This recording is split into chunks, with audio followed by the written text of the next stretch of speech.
Welcome to Achieve Wealth through value-add real estate investing. This is the show where the guru hype is banned and you get direct insights from commercial real estate operators. If you're a passive investor, this show can help you better understand investment opportunities. And if you're an active investor, the lessons from each episode can help you to become more effective in your own deals. Now, here's your host, investor and author, James Kandasamy.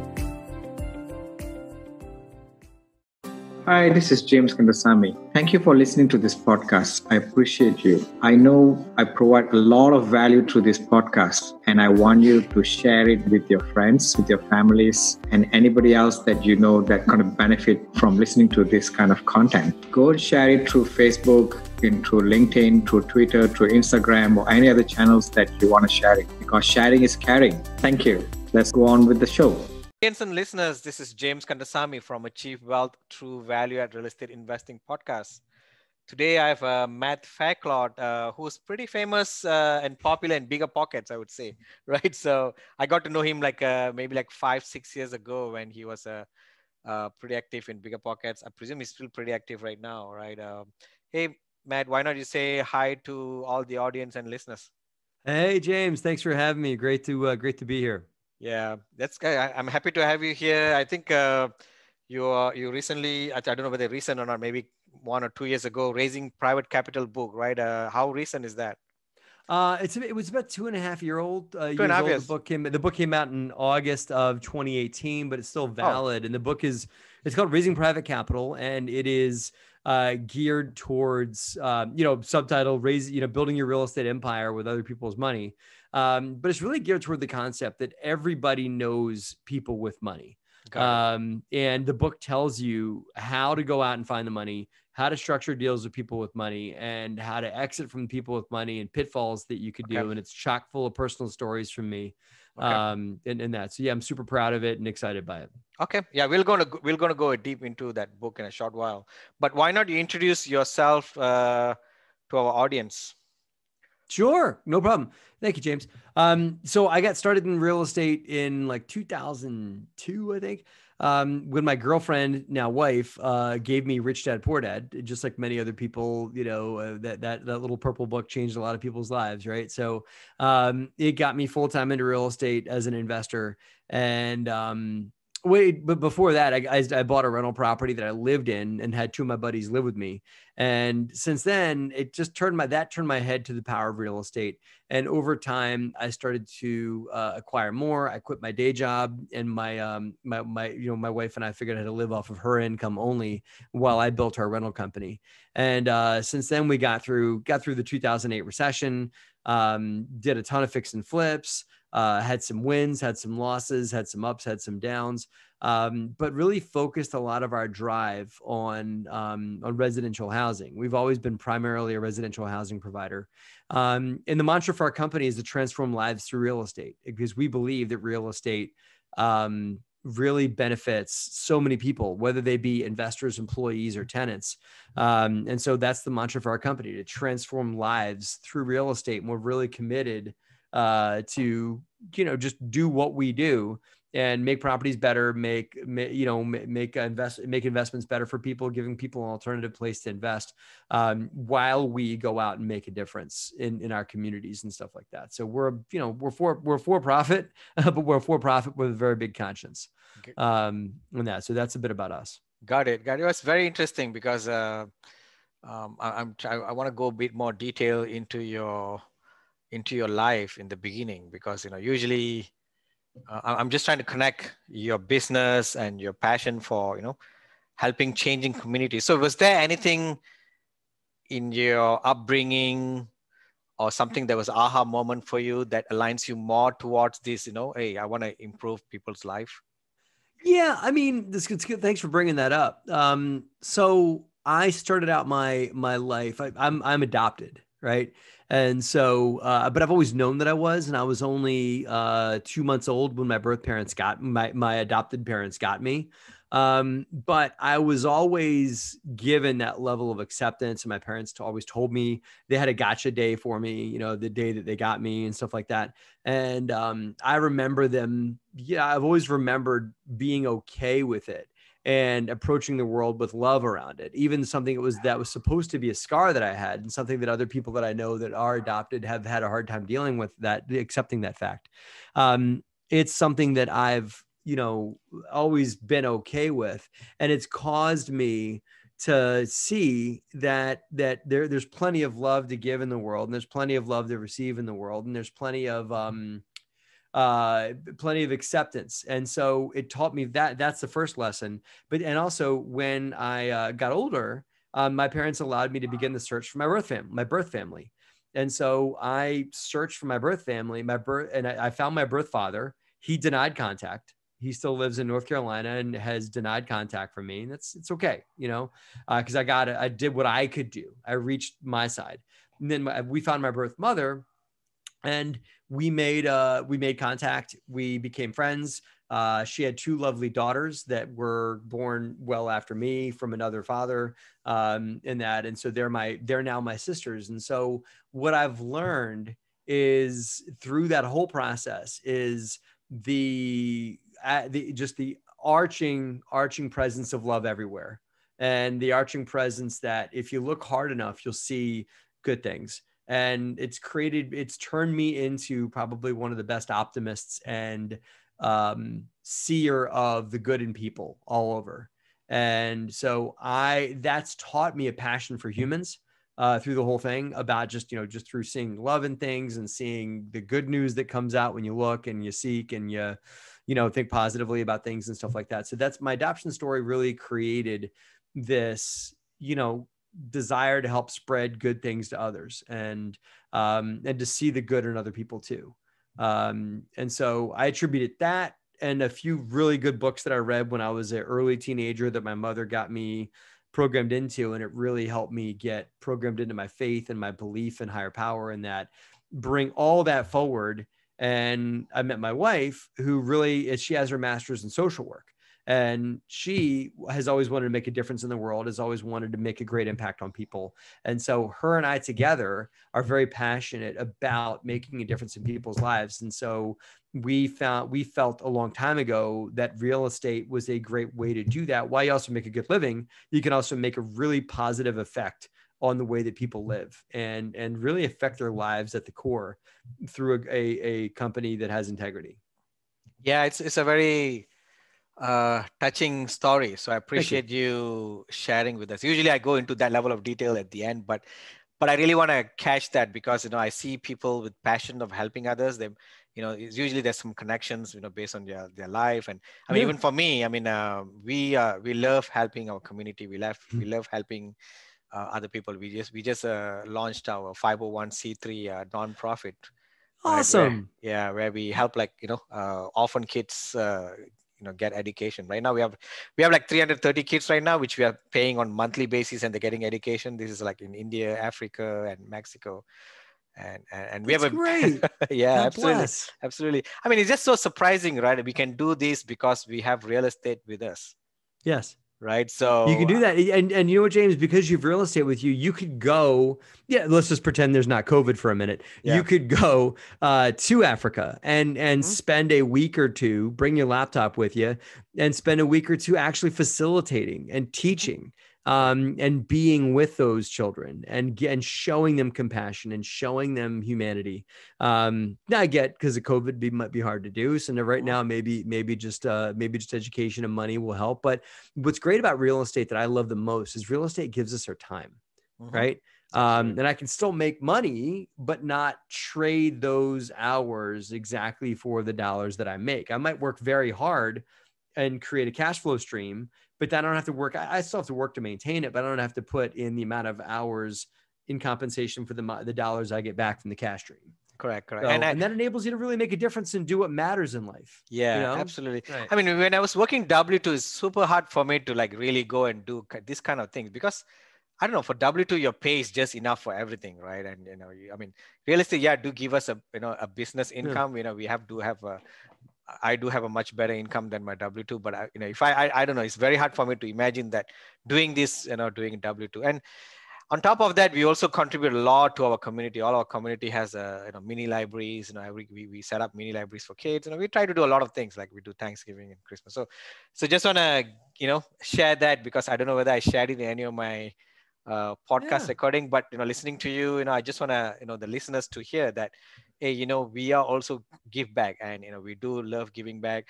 Matt, this is the first time I'm meeting him, just for audience to know, but I know him for a long time because he used to do a lot of educational stuff through Bigger Pockets, right? And I really appreciate it because you give back, you give, right? So and I met a lot of people in meetup or conferences where they come and walk to me. They say, James, your podcast is so good. We learn so much, and I just feel happy. We are doing this out of love. We are not selling anything, right? So and we're going to be sharing all kind of knowledge, right? So I just hope that we inspire someone out there to take some action in their life, and make a difference, and probably do a charity work too, right? Which is a difference in life, right? So and I mean, and that's what it is, and that's it's good to inspire others and teach others. And also for me, and that's another reason why I did YouTube.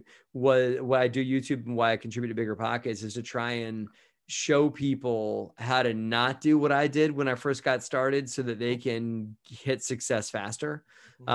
Because I wish there was, YouTube and Bigger Pockets when I first got started. There wasn't, in that, but there is now, and I can at least help others get to their goals faster by teaching them, because I've been doing this for 15 years and I've bumped into a lot of walls before I hit real success. And that's something I'm grateful to say that I can share. That's probably the healing of the scar, is I can, hey, don't do that. This is how I lost a bunch of money, and this is how I got money stolen from me. And don't do these things, because I did it, and I don't want to see you do that. So there's a certain give back and helping elevate the real estate investor game for others in sharing too. Yeah. I started 7 years ago, and Bigger Pockets was very instrumental in my life. I used to listen to all the podcasts. The first 150 podcasts is the best, I would say. I didn't hear after that. After that, I started, doing my own thing. It was too busy, right? But you can definitely learn a lot of things with all that podcast. There's so much of details, tips, and tricks that are shared by everyone. I used a lot of tricks from there, and I'm super proud that I was able to hear and listen, right? Where else are you going to get that kind of knowledge, right? So let's go back to your business. So you are focusing on which market? So we're focusing on we're in Lexington, Kentucky, of all places, and I love Lexington. And we are in the Piedmont Triad of North Carolina. We have one deal in Fayetteville, North Carolina, and we have a few properties in Pennsylvania. And we got started in New Jersey. And so that's why we did singles, doubles, triples to get started. And so that was where our portfolio was for the many, many years in New Jersey of, single families, small multis. And so we scaled up out of those properties, and we're just in the middle of selling the last round of those properties that we owned when we first got started, in that. So our bigger multis are in Pennsylvania, Kentucky, North Carolina. Got it. Yeah. I'm selling my last single family as well. God bless.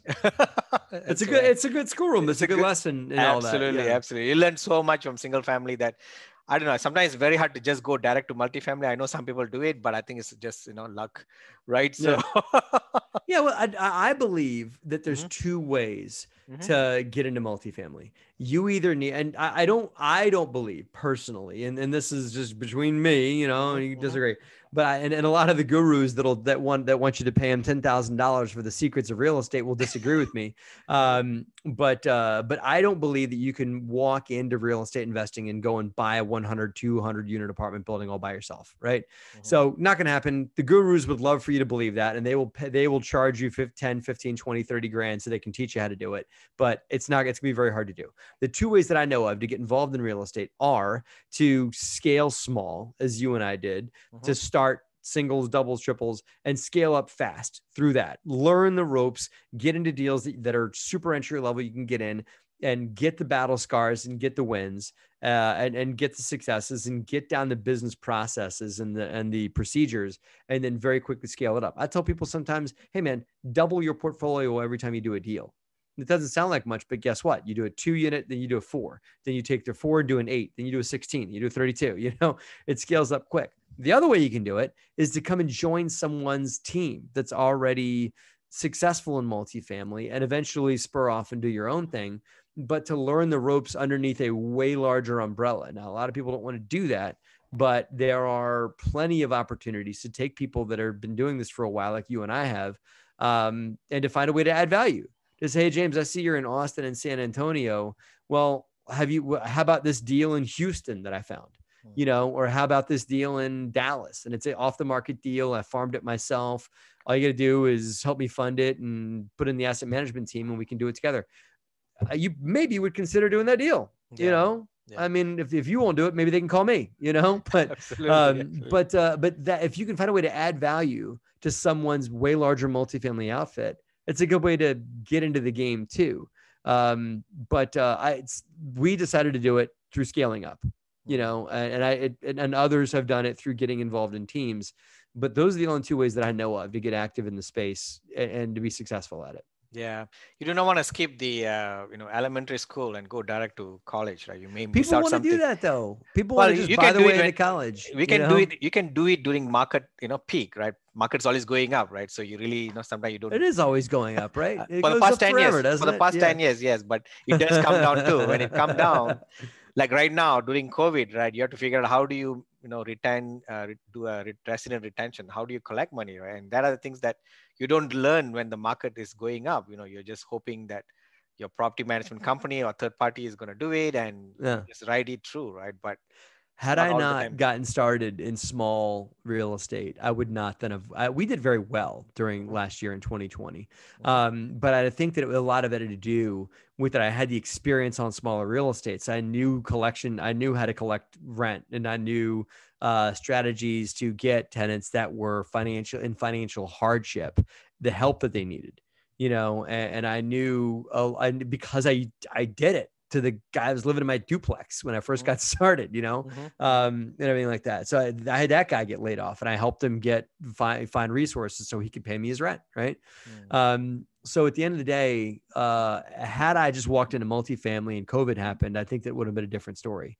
But it wasn't. So yeah.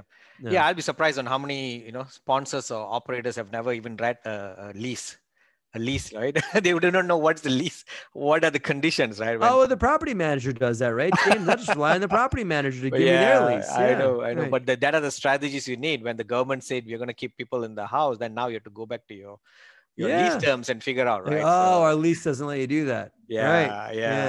Correct. So it's interesting to to learn to go from ground up to multifamily, and you and I are the examples of how we have grown that much, right? And so let's go into a bit more detail about how do you select your deals nowadays, right? I mean, do you agree deals are harder to find? I do, but I also find there's plenty of deals to be done. The secret to that is it's about market selection. That if you and I walked out and said, okay, Matt and James, here's the deal. And you and I are partnered up and we're going to say, we're going to buy real estate in any 50 state in the union. And it's got to be between, 50 and 200 units. It's going to pay me a really good acquisition fee. And that's it. And I'll do any deal that I find, right? Well, then you're going to have a hard time finding deals. But if you drill into a market and you say, okay, James, guess what? I'm going to shop Columbia, South Carolina. And I'm going to drill in and I'm going to get to know every broker in Columbia. And I'm going to get to know all the owners and all the property managers. And I'm going to become an expert on that market, as you have done in San Antonio and Austin. You probably could say, hey, James, I know everything. If I said, hey, James, list out the 10 top brokers in San Antonio, you could say, okay, sure. Here we go. Here in alphabetical order. Here they are, and I could probably do the same in North Carolina. Right. Because it is about drilling into specific markets, and people that tell me it's hard to find deals forget that, Robert Kiyosaki says to get one good deal, you got to look at 100, and I think the people that have forgotten that have said, okay, well, I've looked at 5 deals and they're all overpriced and they're all crap. Well, look at the other 95 and then let me know. Okay.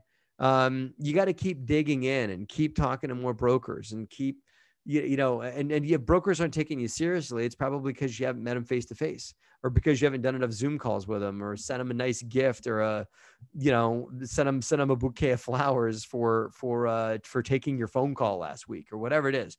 You got to get noticed by these folks. And then there are plenty of good deals out there. There are still tired owners. There are still value add deals to be done. We're bidding a value add deal right now, but my team, today's January the 27th.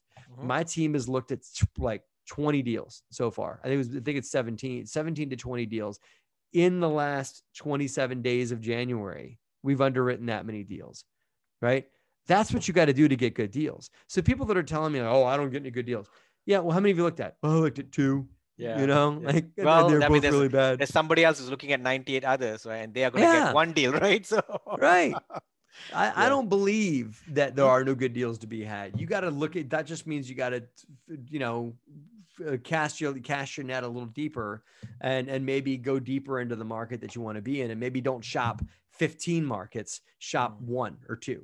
Yeah, that's a really good tip. I mean, essentially you're saying that, they are people who are looking at deals, but you're not working harder than everybody. There's a guy who's going to get a deal, right? Because the guy he probably worked really hard, right? So I was at this is pre-COVID, but I was at a networking event, and I met 2 people. I said, well, to the first, but they're like, I can't find any deals. I was like, okay, where are you shopping? And the guy said, I'm shopping 22 markets right now, and I was like, stop, pick the top 2. Pick your favorite 2 markets and then I talked to somebody else. And I was like, where are you shopping now? And he goes, where are you shopping? Because I can't find deals. And I said, well, okay, where are you looking for deals? And he goes, Florida. I'm like, that's a state, man. That's not a city. You know how many MSAs are in Florida? That's a huge state. That's like me telling you I'm shopping in Texas. Like, what, are you kidding me? There's Dallas and Houston and San Antonio and Austin, and there's, Amarillo and that's 1/3 of the US, right? Right. Florida plus Texas plus California, you're done. The US is done. Right. That's it. So I just said, you can't go too wide on market, because Florida is also Tampa and Jacksonville and, Pensacola and Miami and Orlando. And, there's a bunch of MSAs and that. So pick 2 of those MSAs. You notice I said we're in Lexington, Kentucky. We're not in Louisville. We're in Lexington. And those 2 cities are 45 minutes apart. But I don't only shop one of them, because that's where my contacts are. And that's the market that I know. And that's the market that I want to drill into. Not because one's better than another, but because you got to focus. Yeah. It's also helping your time too, right? Because if you know the market pretty well, a lot of deals, you're just not going to look at it. I already seen that deal, or it's a bad area. Or it makes it so easy for you to just pass it off. Because you and I were talking before, I'll just pump you up and say you're an Austin expert, right? Mm-hmm. If I told you, hey, James, I got a deal on the corner of 2nd and Main in Austin, you say, oh no, that's neighborhood's overpriced immediately. Yeah. But if I told you, hey, James, I got a deal on the corner of 2nd and Main in Denver, you would say, and if you weren't focused, you'd say, oh, let me go take a look at that. And there goes a half day of your time to go underwrite this deal, to go think about it. Should I do it? I don't even know any property managers in that neighborhood. And, maybe it's not a good deal. You just lost a bunch of time. Where if it's in Austin, if I tell you where it is, you could tell me the neighborhood. You could tell me if you're interested. You already know who's going to manage it. All the equations. Where if you give me a deal in North Carolina, I know one of the 3 PMs I deal with in North Carolina is going to manage it for me. And I know I probably could tell you the population of the city that it's in. I could tell you who the major employers are. Not because we're awesome, but because we're focused, And the result of this is I'm going out to Kentucky with my acquisition manager next week. He's looking at 10 apartment buildings when we're out there, right? Just plenty of deals to be done, but that's only because we're focused, Correct. It's not because we're great. It's because we're focused. Yeah. Absolutely. Focus. Yeah. Like for us, we are just focusing on our own backyard. Now, there's no real need to go anywhere else. You're blessed, man. I got to get on an airplane to go look at my stuff, Oh yeah, you are in Pennsylvania, right? Yeah. And you're buying in And it's Kentucky. cold here too. You're warm. It's all warm where you are. We have a beautiful weather here today in Austin. I so- know. God bless you. I'm married a very, very Italian girl from New Jersey that wanted to live no more than 20 minutes from her mama. So that's why I'm in Pennsylvania. And I love it here. I love Pennsylvania. I love the Northeast. There's a certain attitude to the Northeast that you don't get in Texas. But, yeah. It's different. It's different. Okay. So when you look at a deal, what do you? I mean, I'm sure you do some kind of quick sniff test, right? So can we go through? Do you do a quick sniff test on? Sure. Yeah. You know what's funny, and this is like this is so basic. It's slightly embarrassing even to tell you, James. But I look at here's my few sniff tests, right? Aside from market selection, and when we select a market, our biggest thing is job diversity, and so we do 20%. There can be no one economic sector that is driving more than 20% of the jobs. So if it's more than 20% oil and gas or 20% healthcare or 20% education, we're out, right? So that's my sniff test right there on new market. New market. Okay. Yes. Now you approach me with a deal. If it's less than say 50 units, I'll probably pass just because it's very hard to manage something. But we're looking at a 32 unit only because it's across the street from 166 that I own. So I want to buy it and bolt it on to that, right. So that's an example. So sometimes we will say no on size. Most of the time we say no on size. The biggest sniff test that I do when I look at a deal is this is the bigger pockets 1% rule, man. We use that, that if you say, okay, Matt, I got a deal and it's going to rent for $1,500 a unit, once we've renovated, and we're going to pay $120,000 a door. Off the sniff, that looks like a good deal to me, right? Because the 1% rule of if I'm paying $120,000 a door, including CapEx, including reno, like all in cost, right? If I multiply that by 1%, I come up with $1,200, and $1,200 and the $1,500 in rent exceeds my $1,200 threshold. And so off the cuff sniff test, that's a good deal. Right now, the math doesn't always work like that. It actually is an economy of scale. And as you go up in price, the 1% rule doesn't work as much, but on lower price stuff, where we typically do B class and C class stuff, we do a lot of workforce housing. And so a lot of my rents, again, this is, God bless North Carolina, just how cheap of a place it is to live. North Carolina rents on average are somewhere between $600 and $700 a month. That's right? it. Is that in Charlotte or everywhere in North Carolina? Well, not downtown Charlotte, James, but this is Charlotte surrounding. In the C class, in the blue collar workforce housing around Charlotte, yes. Sure. That is really 7, cheap. 8. Yeah, sure. 7, cheap, yeah. And Winston-Salem, Greensboro, and we don't play in Raleigh and Charlotte, just so you know. But you're never going to get into the high thousands unless you're on the A class bougie stuff with like the iPad at the front door and the doorman and the valet trash. Yeah, they're getting 12, 13. But the areas that we play in the C class stuff, we just bought one right now. We closed on one in October. The median rent was $549. That's crazy. Right? Yeah, that's crazy. Some of my investors pay more than that for a parking spot. Like my guys up in Boston and New York and stuff like that. They rent a garage for their car for more than that. That's more, that's their car payments more than that. And I'm not saying that's just a sign that North Carolina is an extremely affordable place. And it's that nobody's better, more well off or whatever. It just is what it is. But North Carolina is a very affordable place to be. And so we acquire the 1% rule works really, really well there. But so those are my few sniff tests that we use. So demographic, the job growth, size, and the 1% rule. But we do full underwriting, just so you know. It's not like I'm not going to make an offer on 1% rule. Okay. Sure. That's just a sniff test, right? So let's go to full underwriting, right? So yeah. So what do you look for next? So let's say you found a deal that you think meets the 1%. It's in a market that you like. What do you look for in that deal that you think that that may be something here that I want to go with? I look for, I call it like, I got to squeeze the lemon, I got to find a way that I can improve. what can I do to make things better? How can I transform lives to real estate? How can I add value? And, obviously I'm not doing it as a not-for-profit. How can I do something that the tenants are going to be willing to pay us more for if I do something for them? So, if I upgrade their appliances, I don't have to move everybody out, because I don't believe in that. I don't believe in doing full gut renovations of apartments and tossing tenants out of their places so that I can, dump 10 grand into their apartment and jack their rents by $400. That's normally not what we do. Right. What I will do is say, okay, can I come in and the tenant's paying $549 a month? I wonder if the market would yield that tenant paying another $100 if I gave them all new appliances and new ceiling fans and new sink fixtures.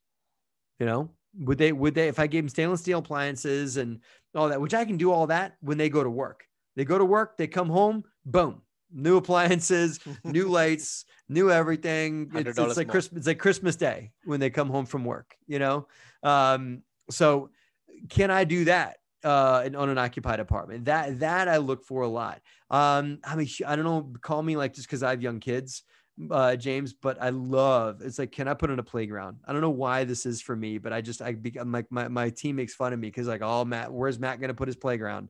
Because I love dropping in. They're very affordable.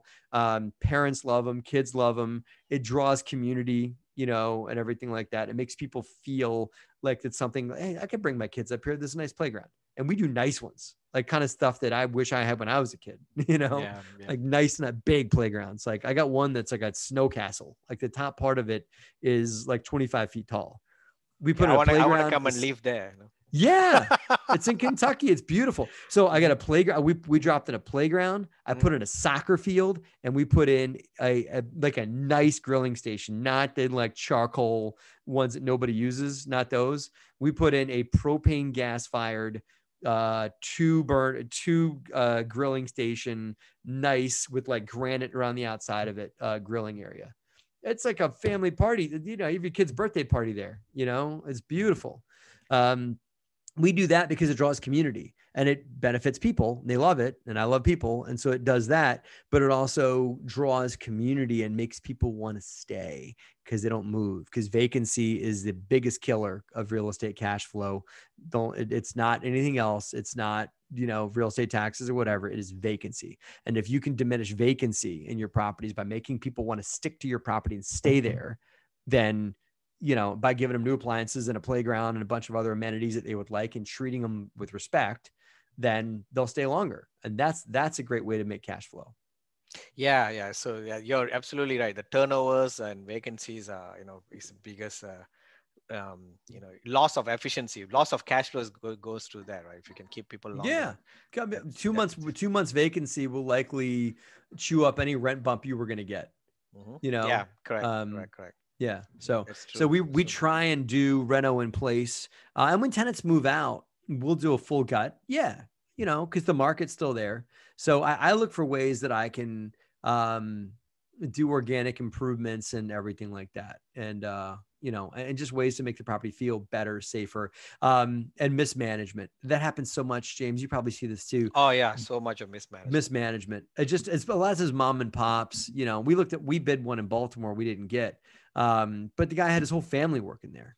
He had like 3 employees, like $300,000 a year in payroll, and again, they're all the same last name, like the whole staff, okay, I see what's going on here, but yeah, just mismanagement and just, a lot of mom and pop energy and stuff like that. So, yeah, even on the third-party property management, professional management, you can see inefficiencies because there's this, the multifamily is, let's say you have 200 units, actually you are looking at 200 income streams, and there's 200 times another 20, 30 vendors who are servicing your property, right? There's landscaper, there's a pool guy, so many things happening. So there's always place for you to miss out on things, right? Yeah. And even for me, sometimes I see, wow, I missed out something and I got double charged on something. So even for me, when I look at it so thoroughly, I can miss out. I know, look at third-party property management or mom and pop, they're going to miss out a lot of things, Right? Yeah. And sometimes it's okay because the money probably making money and everybody's happy just getting money, but you can definitely squeeze the lemon, as you said, right? Well, to maximum. that and just also a lot of times a mom and pop doesn't, and not, I don't want to slam mom and pops because that, you know, it is what it is, but you know, they've done great, and they probably raised a family on these things. But at the end of the day, the world has gotten more complicated and they might not have kept up with it. Brief story. We bought a 49 unit in Pennsylvania, and our lender had a occupancy covenant that they couldn't close until we had no more than 4 vacancies, right? So they wanted to see occupancy above 90%. Fair enough. Okay. It's fairly common for multifamily to be above 90%. And this was just our loan covenant, right? So current owner was at 8 vacancies, right? And he's like, I just can't. This was like slightly off the market. I knew the guy. I'd gotten to know him personally. And I was like, hey, what are you? We need to get these other couple units occupied. What are you going to do?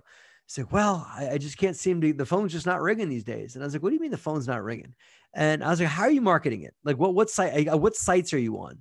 He's like, I'm not on any sites. I just got a for rent sign out in front of the place. It's got a freaking handwritten for rent sign out in front of the apartment building, James. Right. Yeah. So I was like, okay, listen, let me do you a favor. I said, give me your phone number. Give me the number the phone you want to ring when people want to rent from you. Okay. So he gave it to me. And so I already had a bunch of pictures and I put a listing for him. This is a couple years ago. I wouldn't have done this now, but I put it on Craigslist, right? I probably would have done Facebook Marketplace now, right? But I did Craigslist. I put a Craigslist ad for him. He told me he normally gets 1 to 2 phone calls a week. Okay.